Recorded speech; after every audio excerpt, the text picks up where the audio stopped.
Thursday's Metro, it seems the BBC are struggling to connect with lower-income audiences. No, that can't be true. It's not like what we are, is it? BBC urged by Ofcom to do more to connect with lower-income audiences, and I love Ofcom, can I just say that quickly, to get that out of the way.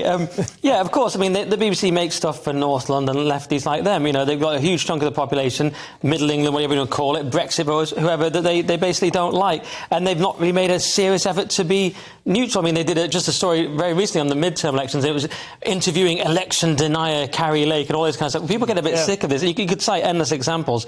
And they've ignored warnings like this before because Ofcom have said in the past, look, your comedy output doesn't match the rest of your output. And they've just gone, yeah, it does, it's great. But here they do sound like they're actually trying to address it because it's found that people from lower socioeconomic groups are less engaged than the rest of the population, less satisfied with their portrayal in programmes, and they disagree with statements like the BBC provides a broad mix of content and things like that. So the BBC are actually worried about this, and it's not quite clear what they're going to do yet, but it seems they are trying to address it, at least. The BBC don't do enough to actually employ people from lower income brackets. I mean, I appeared on Radio 4 talking for an hour about the online safety bill. So it was, you know, pretty serious stuff that you've got to have some sort of expertise. I got paid 50 quid. And when I said, why am I only getting paid 50 quid? They said, we don't want to influence, we don't want to provide any bias. I'm like, this is making me biased. Well, And also, I bet the producer was getting a decent salary. The woman who, you know, books the taxis and everything. Well, you're absolutely right. A lot of people say that is the big blind spot of the BBC. They're very keen on ensuring that there is diversity of race and gender and sexuality and so on. But actually, class is, ironically,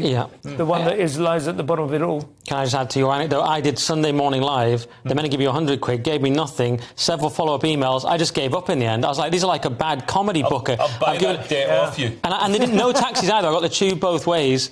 So I'd actually worse than you out of the BBC. More from Thursday's Guardian now. It's just back to Leo. We have a crypto billionaire, Bankman Fried, who is more cryptic with his